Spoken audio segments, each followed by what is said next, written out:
While other men walk the dusty roads of history, Navy men turned their faces to a clean wind, challenging the sea to adventure and discovery. In conquering the sea, they conquered themselves, making courage and excellence a proud tradition.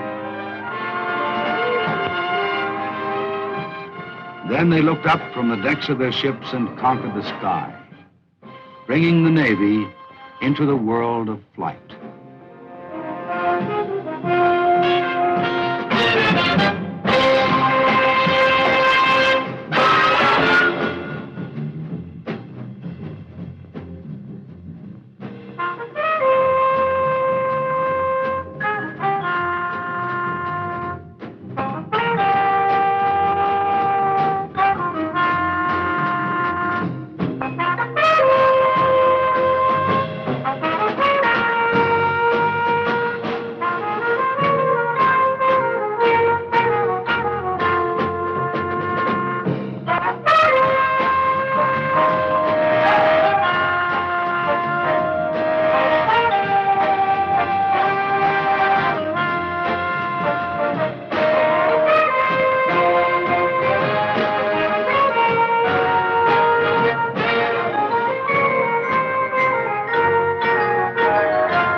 Naval aviators are a very special breed of men who have met the challenge of sea and sky. For in all the world, only a few have mastered the sky from the deck of a ship at sea.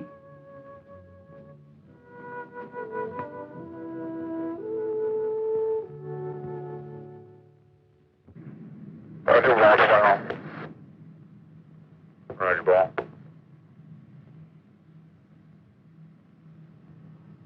Look at your angle of attack.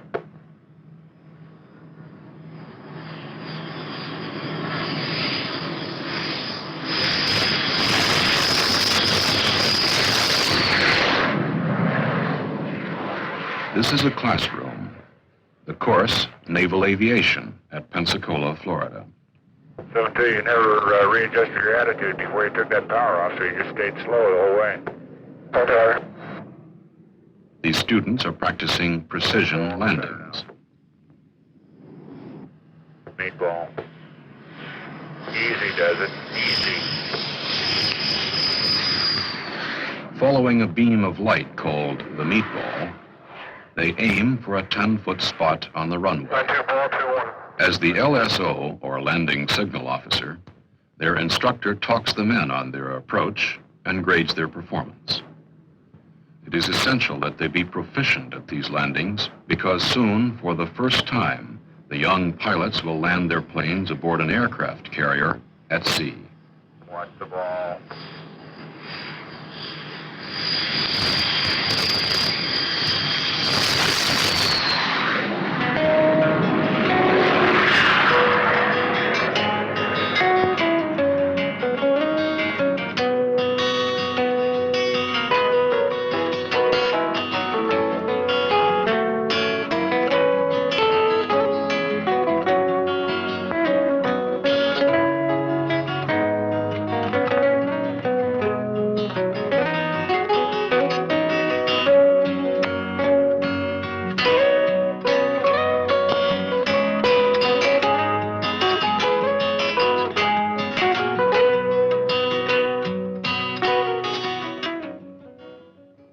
A year ago, I'd never even been in a small plane before.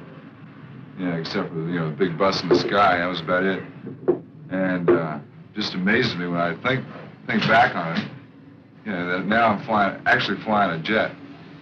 And you get up there and you start thinking about what you used to think of as a kid. And there you are doing it.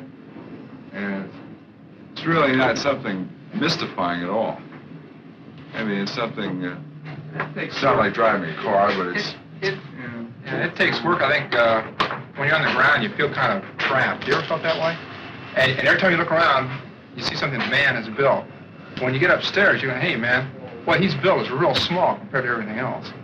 And it gets smaller. So I think sometimes, too, though, flying is a job, like any other job. You get up there and there aren't regular hours to it. And like they say, flying is, especially flying a jet, is 9/10 boredom and 1/10 stark terror. your mind kind of works like a computer. You plug all these things in. You really amaze yourself, because after a pass, you figure out, well, I was a little wide there, a little long in the groove, and you figure out the corrections you make, and you plug them in. It's like, I don't know anything about computers, but I assume that's what you do, You plug in you find out the variables and what you need to make a good pass. You plug it in, you do it. Your mind works like a computer. It amazes me. And I'm sure most of us feel, or all of us feel, completely confident in it. There are a lot of things that we don't know about flying, but we no longer are scared by it, and we can just go out. This has been the first time I felt like I can just go out, hop in a bird, and feel completely comfortable, know what I'm doing every time. It could be something like an athlete training for a race, couldn't it? He trains for weeks and weeks, maybe even months, all for one race, maybe even one a year at the most. And now tomorrow, that's our point. Maybe it'll only be 30 minutes worth of time, but like you said, during that time, you're going to be... Yeah, I mean, you're just going to have to, getting out to the boat isn't something that, there's that point, like he says, where you come around before you pick up the ball, and it's all pretty much just like it's been in training. And then once you pick up the ball, you got it. They didn't always fly jets. Although college graduates, they, like all young men entering the service, were subjected to those first few weeks of becoming accustomed to the military environment. This course is two different and almost... An officer indoctrination course prepared the student aviators for basic flight training. It is here they proved they had what it takes: motivation, willpower, stamina, and the sincere desire to fly. This was the beginning.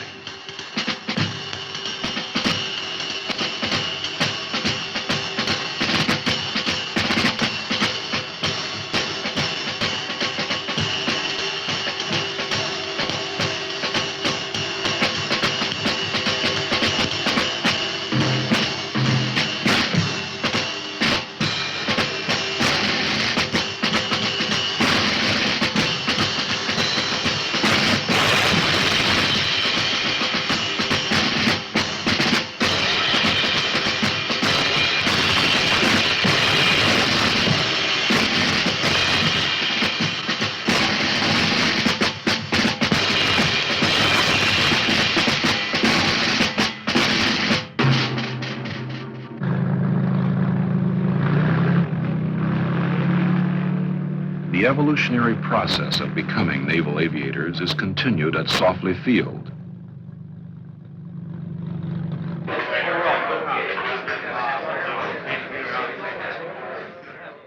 The busyness of the ready room reflected the anticipation of early flights. The countless briefs and debriefs never became routine as each successive flight grew more demanding. Like an athlete before a game, the young pilots spent their pre-flight hours in mental preparation, memorizing procedures and waiting.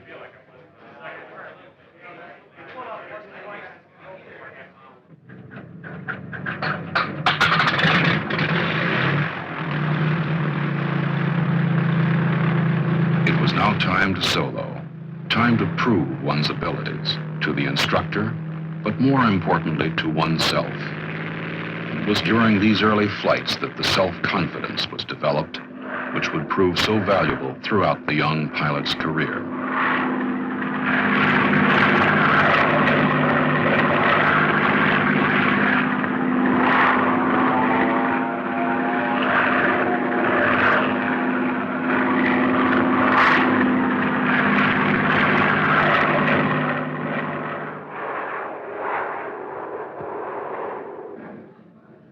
That was the beginning.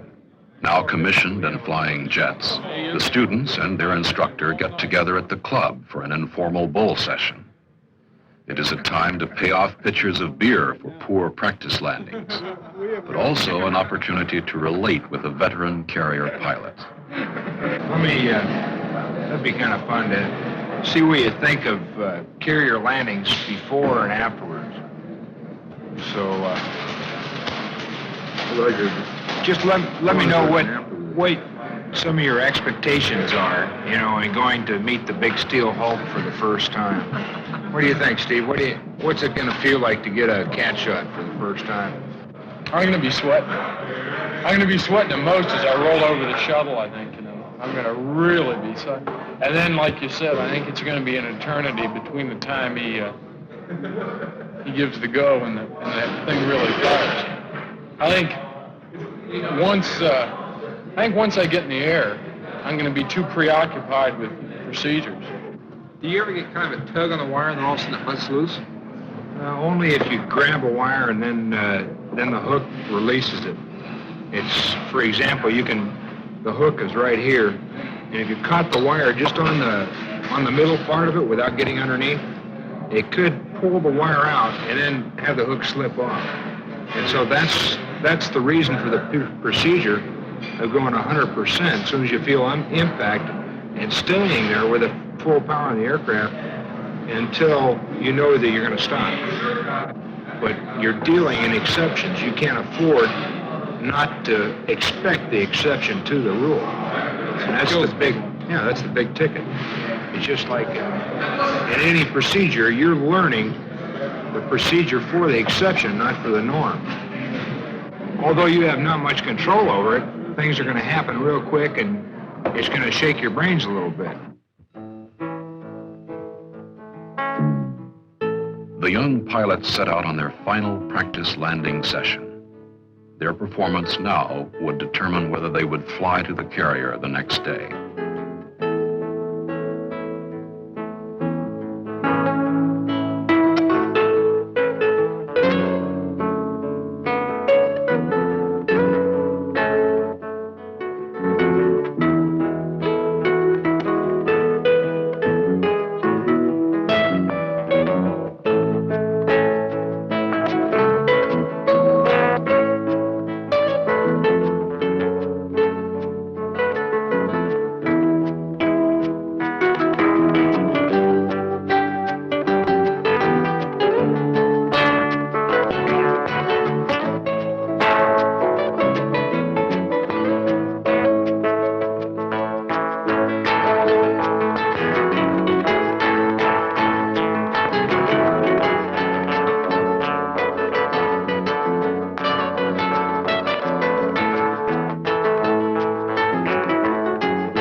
still, I get two passes, you're still a little late with your nose.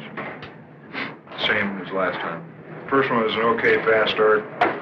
Next one was a overshoot, a little not enough power and close, and ended up a little fast high at the ramp. Then the next one was fair, just a little fast all the way again, and a little late nose.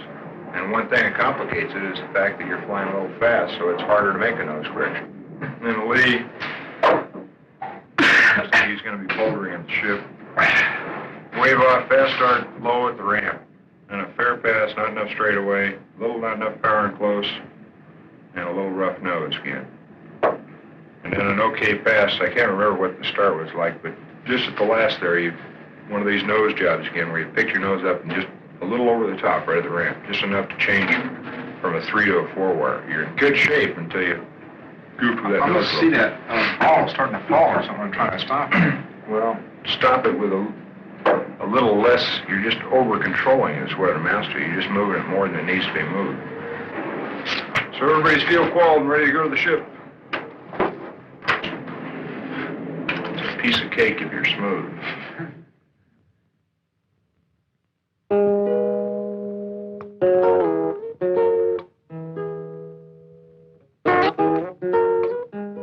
The plane stood ready as the sun burned off the early morning fog. 60 miles out in the Gulf, the carrier steamed toward the rendezvous. It would soon be time to go.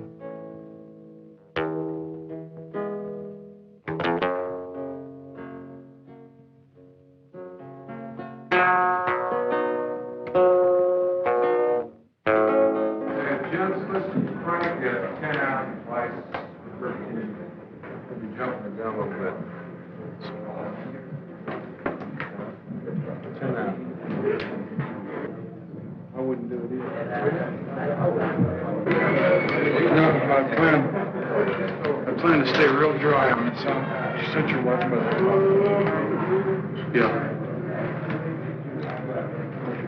But everybody's got to watch it. Jim, set your watch by the clock. Yeah, pretty close to it. Synchronize your watch. So, we all agree right now, baby. I can see it right now. Yeah, let's go. Here we go, guys. Trying to get the bird.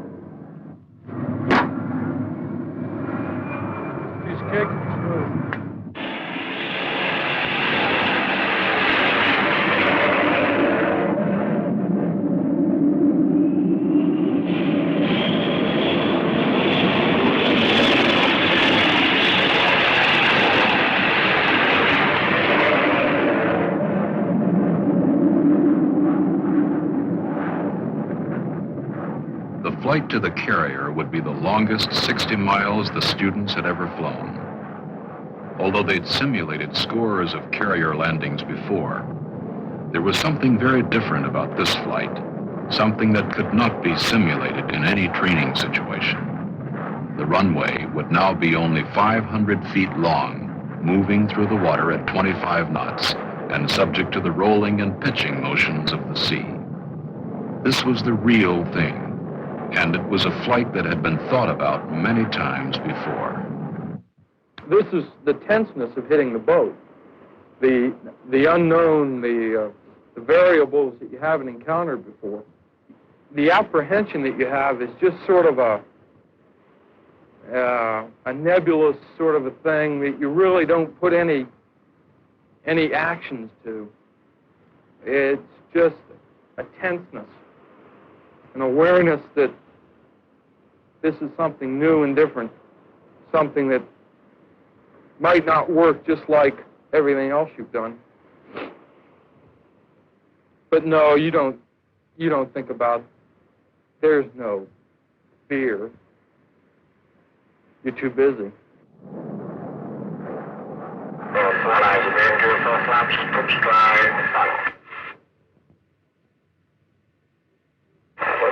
Still has 328 over here, Angels 1-1. Roger, 328.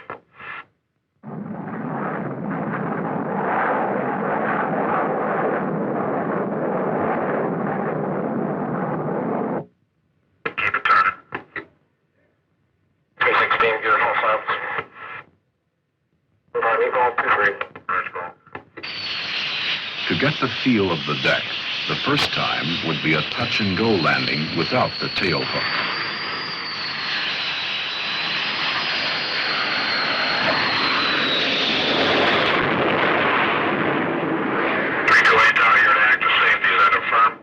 That's fine, about 2 chicks on the way. You're 180 and close. Under 28, say the number. We'll call your turn to 180, take it up to right. Atlas Stars, Warehouse 49, active overhead 15. LSO aircraft, B-18. Roger, 349, Charlie. 49, Charlie. Let's get a center ball. Keep it turning.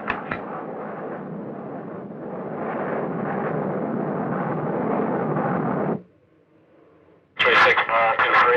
Roger, ball. Work on your lineup. Don't go low.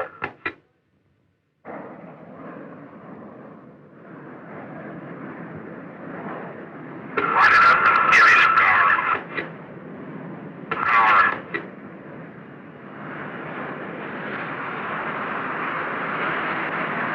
No power. Power. Apply the meatball. Look at it. Look at it.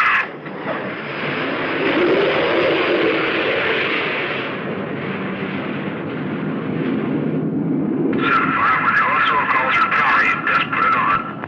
Hook up. Hook up.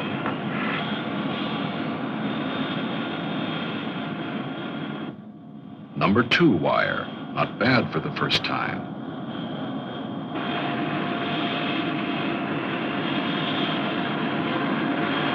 Go a little slow.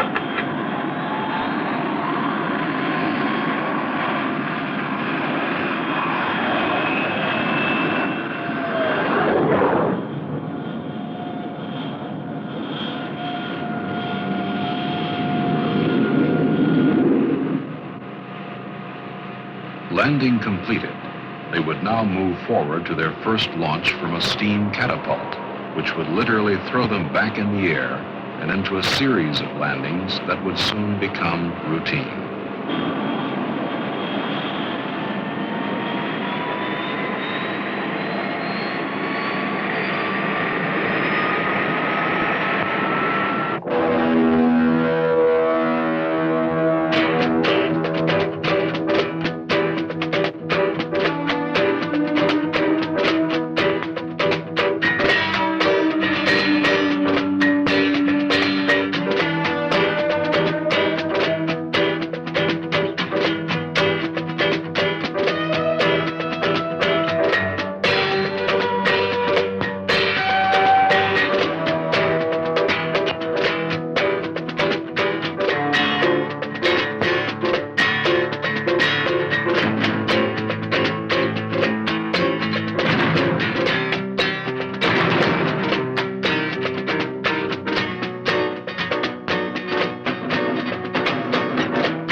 You went the correct. I'm sorry. You went deep enough. I didn't go deep enough. I was rendezvousing on you at 45. Well, I wondered. 3 boulders. I thought I really.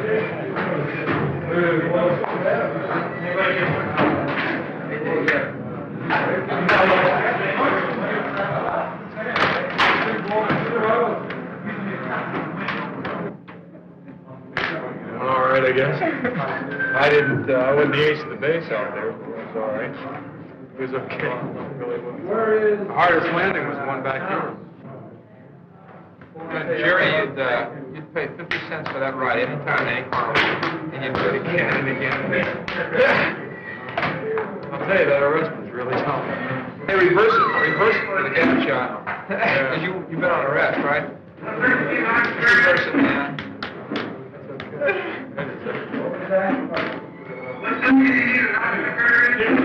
Catch a piece of cake.